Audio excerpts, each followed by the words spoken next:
Ready. Play. What a turnaround. Yeah. How are you feeling? Feeling a little better today after a good night's sleep and some treatment later in the evening yesterday. But it was nice that I was able to make the match like a little bit more efficient today and kind of get on and off the court. Now I'm getting ready for doubles, so feeling pretty good overall. A lot better than yesterday. So. Are you going to get some more treatment before? Oh yeah, of course. Yeah, getting some lobes, joint lobes, and cupping mostly those on my low back. So just have to stay on it.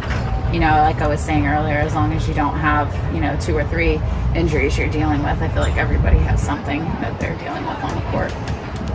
Danielle, you mentioned something interesting yesterday, that you play your best tennis under the most insane amount of pain. How do you think you're able to manage all of that and still play really high level? I have no idea. I don't know why it's like this. I mean, it's so weird. Like, some of the healthiest times in my career has been where I'm not playing my best, and I feel like some of my best matches I've had injuries or sickness or some pretty wild conditions. But yeah, I mean, I don't know what goes off in my mind. I still feel like I have the same approach, so it's not like a mentality shift. I still haven't really figured it out. Do you think it's more like you just play with a certain kind of urgency that, you got to end points maybe a little quicker, or?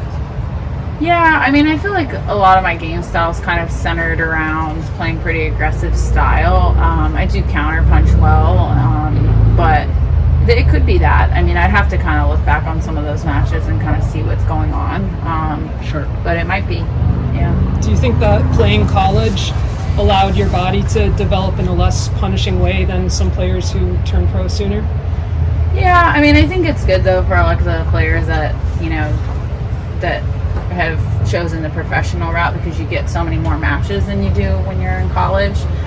So you're kind of able to build that stamina and endurance earlier on versus when you're, getting into like your mid-20s. But, I also felt like college kind of allowed me to, just evolve more as an athlete than I probably would have if I was just playing tennis. So, yeah, pros and cons. So look ahead to the next match. We've got 2 aggressive big hitters. What are your thoughts? Yeah, I mean, kind of laughed because after I lost to Elise at the U.S. Open, we played Elise in doubles, and then, this tournament just played Yelena in singles, and now playing her again in doubles. So, spending a lot of time on court with like the same people each week, which is kind of cool. But yeah, they're a great doubles team and have had a lot of success. And Coco's last tournament here, so hopefully I can help her get another win, and just have to go out swinging. Was that important for you to be there for her? Yeah, I mean, Coco and I are, we've been on teams together and have gotten to know each other a bit over the years, and have a lot of the same friends on tour, and so it was a no-brainer to come out and play with her during her last event. Do you remember the first time that you ever played her competitively, if you were in juniors together? No, I think Coco was a little bit older than me, so we did not play in juniors, but we did.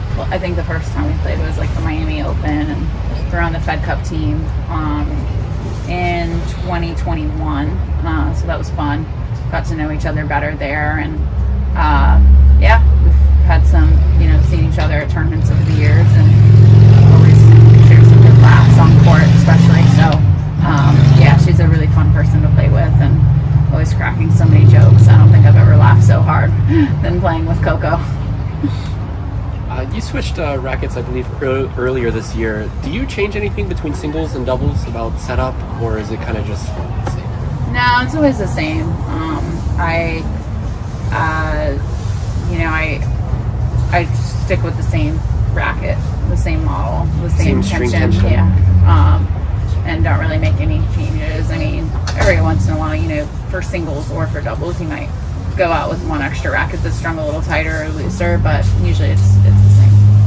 Just going back with Caroline, and she has so many weapons, especially coming in. Was it a strategy to really keep her at the baseline today?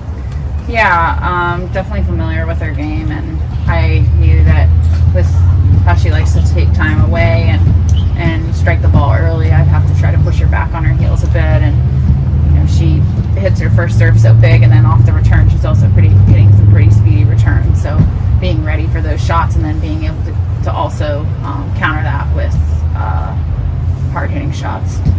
Okay, I think we'll leave it there. Thank you. Thank you. Thank you. If you enjoyed this video, make sure you hit that like button. Don't forget to subscribe and click that notification bell so you don't miss out on all things tennis.